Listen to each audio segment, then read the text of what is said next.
মানবতা বিরোধী অপরাধের বিচার ইতিমধ্যে চলছে, অনেকগুলো ঘটনার ইনভেস্টিগেশন চলছে।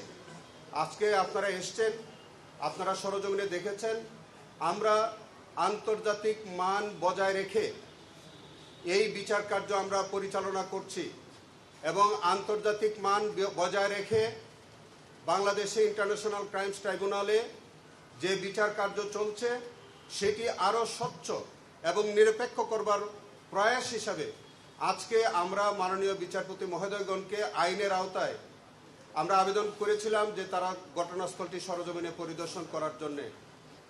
আমরা একটি জুডিশিয়াল ভিজিটে আমরা র্যাব 1-এ আয়নাগর নামীয় যে টর্চার সেল সেটি পরিদর্শনে আমরা সম্মিলিতভাবে এসেছিলাম। AKS অর্জন করলো গিনেস ওয়ার্ল্ড রেকর্ডস। AKS আমাদের সাথে এসেছিলেন এই সংক্রান্ত যে মামলার বিচার চলছে সেখানকার যারা ডিফেন্সের আইনজীবী, আমাদের সম্ভবত 3 জন আইনজীবীও তারা আজকে এসেছিলেন। আমরা যৌথভাবে এবং আমাদের তদন্তকারী কর্মকর্তা তিনিও আমাদের সাথে ছিলেন। আমরা যৌথভাবে আয়নাগর পরিদর্শন করেছি। আপনারা নিজেরা আয়নাগর পরিদর্শন করেছেন এবং তার আপনারা চিত্র ধারণ করেছেন। আপনাদের অবগতির জন্য জানাই, আমাদের দেশের প্রচলিত আইনের 539-এর বিতে কোনো ঘটনাস্থল পরিদর্শনের বিধান আছে। তেমনিভাবে রুল স্ট্যাটিউটের রুল 7 এবং রুল 73 এবং আন্তর্জাতিক অপরাধ ট্রাইব্যুনালের রুলস অফ প্রসিডিওরের 46A অনুযায়ী আমাদের ট্রাইব্যুনালের বিচারপতি মহোদয়গণেরও ঘটনাস্থল পরিদর্শনের বিধান আছে।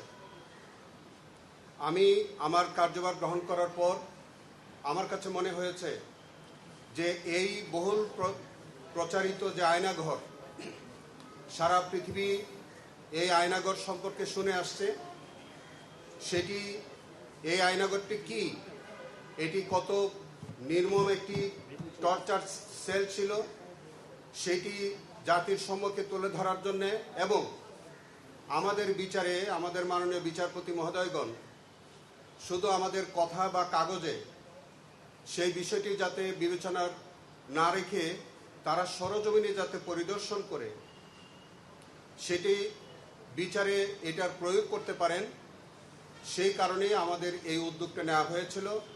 আমরা একটি আবেদন করেছিলাম, মাননীয় বিচারপতি মহোদয়গণ আইন অনুযায়ী আবেদনটি তারা মঞ্জুর করেছিলেন। আপনারা জেনে থাকবেন যে যখন কোনো ফিজিক্যাল ইন্সপেকশন হয়, এটি আমাদের প্রচলিত আইনে হোক অথবা রুল স্ট্যাটিউটের আওতায় হোক, সেখানে একটি মেমোরেন্ডাম প্রস্তুত করা হয় এবং তারা যে দেখে গেলেন অবজারভেশনগুলো তারা একটি মেমোরেন্ডাম আকারে প্রস্তুত করে সেটি জুডিশিয়াল যে আমাদের যে নথি সেটির অন্তর্ভুক্ত করা হয় এবং সেটি বিচারে আমাদের যে আমরা সাক্ষ্য প্রমাণ যেগুলি আমরা উপস্থাপন করি তার সাথে আজকের যে পরিদর্শনের যে মেমোরেন্ডাম সেটি আদালতের বিচারের একটি পার্ট হিসেবে গণ্য হয়। তো যাই হোক, আজকে আপনাদের সহ আমরা একত্রে এই ঘটনাস্থলটা পরিদর্শন করেছি।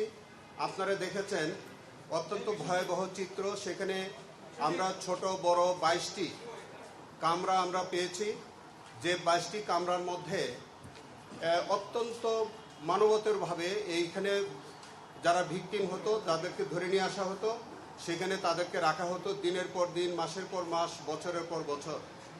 এবং এই আয়নাঘরের নিচে যে জায়গাটি আপনারা দেখেছেন সেখানে হচ্ছে যে এইটি অত্যন্ত সরু এবং ছোট একটি জায়গা।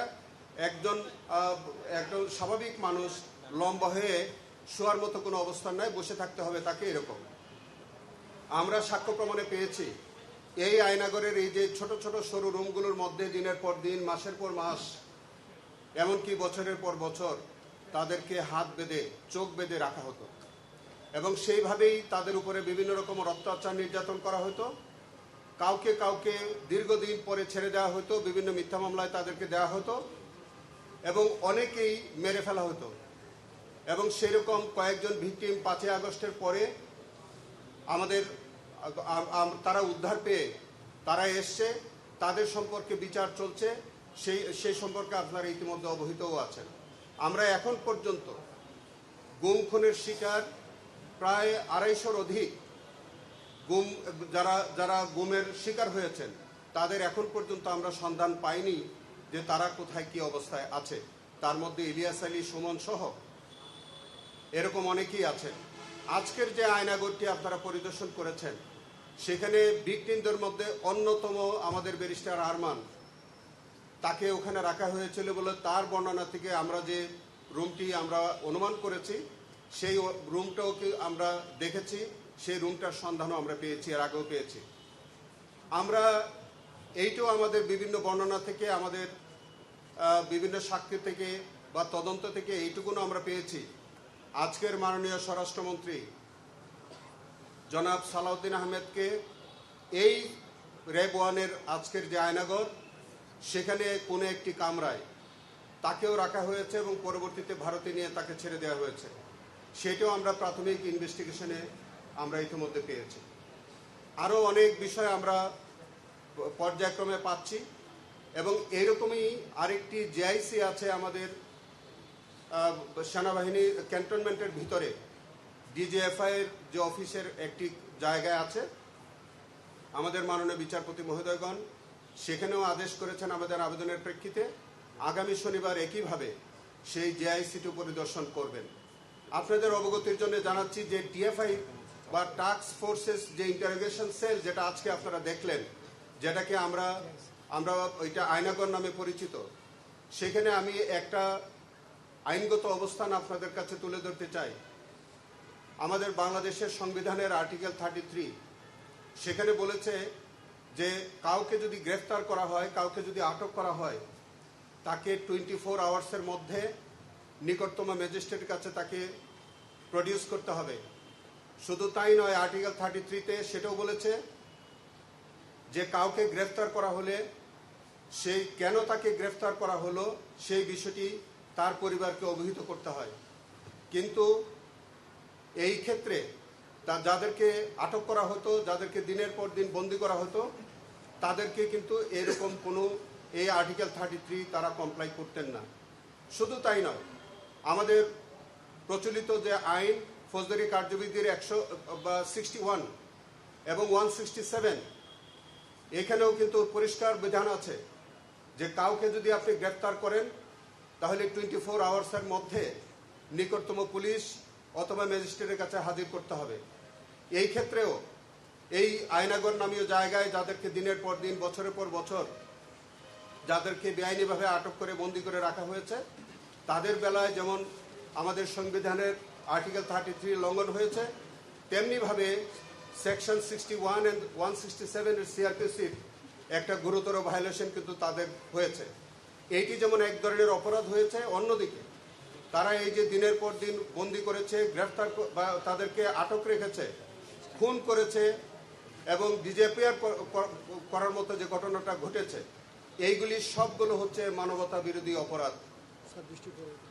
এই মানবতা বিরোধী অপরাধের বিচার ইতিমধ্যে চলছে, অনেকগুলো ঘটনার ইনভেস্টিগেশন চলছে।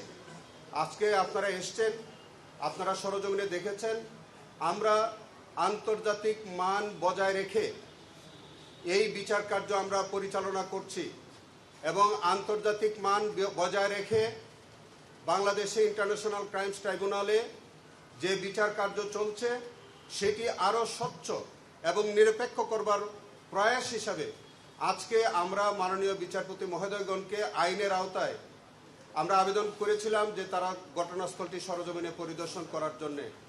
অনেকে হয়তো এই আয়নাগরের বিষয়টি রূপকথার গল্প হিসেবে মনে করতে পারেন, কিন্তু এইটি যে কোনো রূপকথার গল্প নয়, এইটি যে চরম বাস্তবতা ছিল, এইটি যে তৎকালীন সরকার এবং তৎকালীন রাষ্ট্র যে একটি ফ্যাসিবাদী রাষ্ট্র ছিল এবং যারা এই রাষ্ট্রটিকে পরিচালনা করেছিলেন তারা যে কতটা ফ্যাসিস্ট ছিলেন, এই আয়নাগরের মধ্যে দিয়ে তাদের চরিত্র আজকে উন্মোচিত হয়েছে। আমরা এই ক্ষেত্রে রাষ্ট্র যেমন তারা এইরকম একটি সেল বা এরকম একটি আয়নাগরের মধ্য দিয়ে যেমন একটি রাষ্ট্র ফ্যাসিবাদী রাষ্ট্র হিসেবে আবির্ভূত হয়েছিল, যে সরকার এই রাষ্ট্রটাকে পরিচালনা করেছিলেন, যে রাজনৈতিক সরকার সেই রাষ্ট্রটিকে পরিচালনা করেছিলেন, সেই সরকার এবং ওই রাজনৈতিক দলের দায় কোনো অংশেই কম নয়। সেই কারণে আমরা বিশ্বাস করি যারা সেই দিন সুপিরিয়র রেসপন্সিবিলিটি যাদের ছিল, যারা মাঠ পর্যায়ে ওই সুপিরিয়রের কমান্ড যারা কমপ্লাই করেছে মাঠ পর্যায়ে, এবং যে রাজনৈতিক সংগঠন যারা এই সরকারে ছিলেন, যারা এই ফ্যাসিস্ট রাষ্ট্র কায়েম করেছিলেন, যারা এরকম অমানবিক ঘটনার জন্ম দিয়েছিলেন, মানবতা বিরোধী অপরাধ সংগঠনে সহায়তা করেছিলেন, প্রত্যেককেই আইনের আওতায় আনা উচিত বলে আমরা মনে করি। এবং তার লক্ষ্য নিয়েই আমাদের প্রসিকিউশন টিম, আন্তর্জাতিক অপরাধ ট্রাইব্যুনালের প্রসিকিউশন টিম এবং তদন্ত টিম তারা একযোগে সেইভাবে কাজ করে যাচ্ছে।